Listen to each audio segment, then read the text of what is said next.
আসসালামু আলাইকুম। তো আজকে মশা নিয়ে কথা বলবো। তো ইদানিং দেখতে পাচ্ছেন যে মশা কত পরিমাণে বাড়ছে আমাদের আশেপাশে। এটার কারণ হলো নিজের দোষেই হচ্ছে এবং পরিবেশের জন্য হচ্ছে। আপনারা সকলে জানেন মশা দমনের যে লাভাটা তৈরি হয় সেটা সাধারণত আশেপাশে দেখবেন আপনি, যেটা পানি যদি অনেক দিন 2-3 দিন ধরে জমা থাকে সেখান থেকে মশা তৈরি হতে পারে, বা ড্রেন বা আশেপাশে ময়লা যা ঝোপঝাড়, এখান থেকে কিন্তু মশার লাভা যেটা ডিম, ওখান থেকে বাচ্চা মশাটা তৈরি হয়।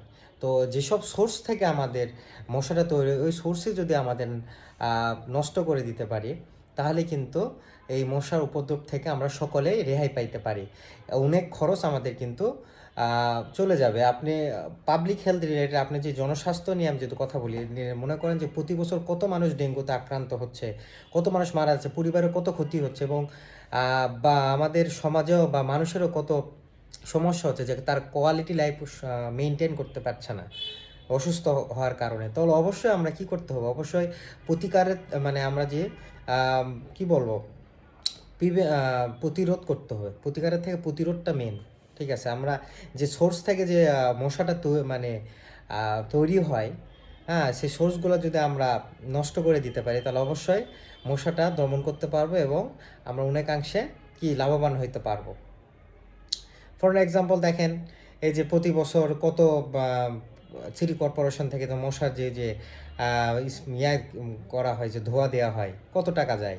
হ্যাঁ, তাহলে এটা এটা এটা যদি আমরা নিজ উদ্যোগে বা আশেপাশে যদি আমরা সকলে মিলে উদ্যোগ নেই, তাহলে অবশ্যই কিন্তু এই মশার উপদ্রব থেকে আমরা রেহাই পাইতে পারি এবং আমাদের কোয়ালিটি লাইফ এবং আমাদের সুস্থতা এবং আমাদের অনেক কিছু মেইনটেইন হবে।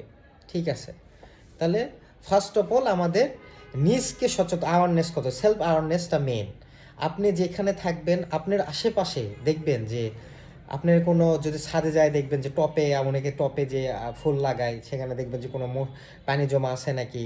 অনেক ছাদে টায়ার থাকে, হ্যাঁ, ওখানে কিছু আছে, যেমন হলো ট্যাঙ্কি, পানির ট্যাঙ্কিতে অনেক সময় থাকতে পারে। ঠিক আছে, এগুলো সকল আমাদের সেলফ অ্যাওয়ারনেসটা, নিজের সচেতনতার মাধ্যমে এগুলো দেখে এগুলো প্রতিরোধ করতে হবে। আরেকটা কী করতে হবে, আপনি সেলফ অ্যাওয়ারনেস হয়ে গেল এবং আশেপাশের লোকজনকে বলতে হবে যে আমরা যে এই যে অ্যারোসল যে ইউজ করা হয় স্প্রে, এখানে কিন্তু পাইরেথ্রয়েড একটা কেমিক্যাল ইউজ করা হয়। এটা সাধারণত মশার যে নার্ভের উপর কাজ করে, এরা প্যারালাইসিস করে তার মশাকে তাড়াতাড়ি মেরে ফেলে। ঠিক আছে, হ্যাঁ, এটা কিন্তু খুব ইফেক্টিভ, বাট এটা বেশিক্ষণ কার্যকর হবে না। যখন আপনি দেখবেন যে আশেপাশে অনেক মশা হতেই আছে, দিনকে দিন হচ্ছে না, তখন কিন্তু এই স্প্রে দিয়েও কাজ হবে না, কোয়েল দিয়েও কাজ হবে না।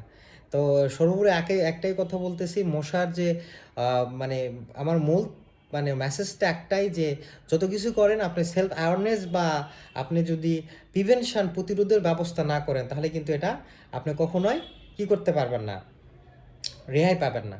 আগে দেখবেন মানুষজন নিজের বসত বাড়ির আশেপাশে কিন্তু অনেক পরিষ্কার পরিচ্ছন্ন রাখতো, বাট এখন নিজে যা হবে হবে, বা অন্যের তোয়াক্কা করে না, এটা করা যাবে না। আশেপাশে যত কিছু আছে সকলকে অ্যাওয়ারনেস করবেন, পরিষ্কার পরিচ্ছন্ন থাকবেন এবং বেশি মশারি ইউজ করবেন। ঠিক আছে, তো এইগুলো মেন থিমটা আমি বলতে চাচ্ছি। ঠিক আছে, এবং অনেক সময় দেখা যায় দেখবেন যে মশা সাধারণত রাতেই কেন মশার উপদ্রব বেড়ে যায়, দিনে কেন হয় না, বা হলো লাইটের আলোয় বেশি মশা হয় না, লাইট বন্ধ করলে কেন ভব শব্দ হয়। এটা মেন সমস্যা হইল আলোর জন্য না। মশা সাধারণত আলোতে কিছু দেখে না। মানুষের যে আমরা যে কার্বন ডাইঅক্সাইড ছাড়ি এবং আমাদের গায়ের যে সোয়েটিং, আমাদের যে ঘাম, আমাদের যে স্মেল, যে গন্ধ, হ্যাঁ, এটার মাধ্যমে সে মশা আমাদের ডিটেক্ট করে যে এখানে মানুষ আছে।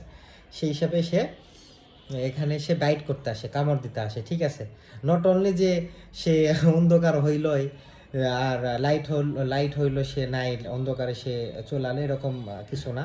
এবং দেখবে দিনের বেলা কান্তারা থাকে না, দিনের আলোতে মশারা তখন সবসময় ইরিটেট ফিল করে, তাদের শরীর ডিহাইড্রেশন তাড়াতাড়ি হয়ে যায়, শুকিয়ে যায় শরীর। এই জন্য তারা দেখবেন সকালে কি বলবো, ঠান্ডা জায়গায় তারা লুকিয়ে থাকে, যেমন পর্দার আড়ালে, খাটের নিচে, বাথরুমে, ঠিক আছে, সেখানে সবসময় ঠান্ডা থাকে, ঠান্ডা পরিবেশ। এবং সন্ধ্যা বা রাত হলে দেখবেন ওখান থেকে বের হয়ে আমাদের আক্রমণ করতে চলে আসতেছে। তাহলে কি বুঝলেন? তো এইসব জায়গাগুলো আমাদের অবশ্যই পরিষ্কার করে, যেখানে সোর্স আমি বললাম। আবার একটা কি হইতে পারে, আপনারা যে জানালা দিয়ে অনেক সময় বেরিয়ে যে বসত বাড়ি থেকে যে আসে, ওখানে কি আপনাদের জাল দিতে পারেন জানালাতে, তা সহজে যেন মশা না আসতে পারে, ঠিক আছে। এটা একটা প্রিভেনশন, প্রতিরোধ একটা বলে দিলাম। তারপর একটা কি প্রতিরোধ করে দিলাম, যে দিনের বেলায় যে তারা পর্দার নিচে, খাটের নিচে, বাথরুমে এখানে যেন পরিষ্কার পরিচ্ছন্ন থাকেন, বা মশাও স্প্রে করতে পারেন। এই যে অ্যারোসল যেটা বললাম, এটা ইফেক্টিভ। এবং অনেক সময় মশা মারা যে র্যাকেট, যে ইলেকট্রিক যে র্যাকেট পাওয়া যায়, ওগুলো ইউজ করতে পারেন। এগুলো সাময়িক, এটা জাস্ট ওই যে বলে না, জ্বর হলে প্যারাসিটামল খাইলেন, বাট ভিতরে যে কি জন্য হয়েছে সেটা তো ডিটেক্ট করতে হবে আপনার।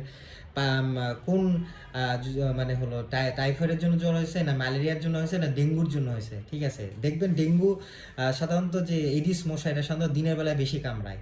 আনাফেলের যে ম্যালেরিয়া হয়, এটা সাধারণত রাতের বেলায় বেশি কামড়ায়, ঠিক আছে।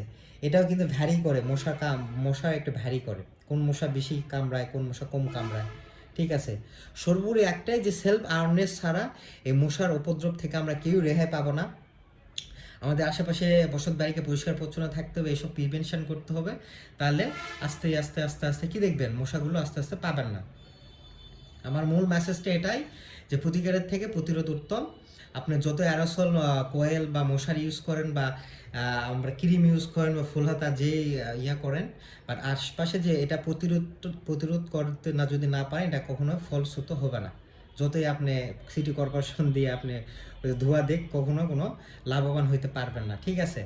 তো একটাই বলতেছি, যেখান থেকে প্রথম পর্যায়ে যে লাভা তৈরি হয়, বসত বাড়ি যে ড্রেনগুলো যেটা বন্ধ আছে সেখানে, তারপর হলো দেখবেন আপনি উঠানে বা ছাদে যেখানে অনেকদিন পানি জমে আছে, সেখানে উৎস থেকে আমাদের পানিগুলো পরিষ্কার করতে হবে। এটা সোর্স। বাড়ির ভিতরে কি করতে হবে, বাড়ির ভিতরে যদি মশা আসে, যে দিনের বেলায় যে পর্দার আড়ালে, তারপর হলো খাটের নিচে, বাথরুমে, সবসময় পরিষ্কার পরিচ্ছন্ন থাকবে, ঠিক আছে।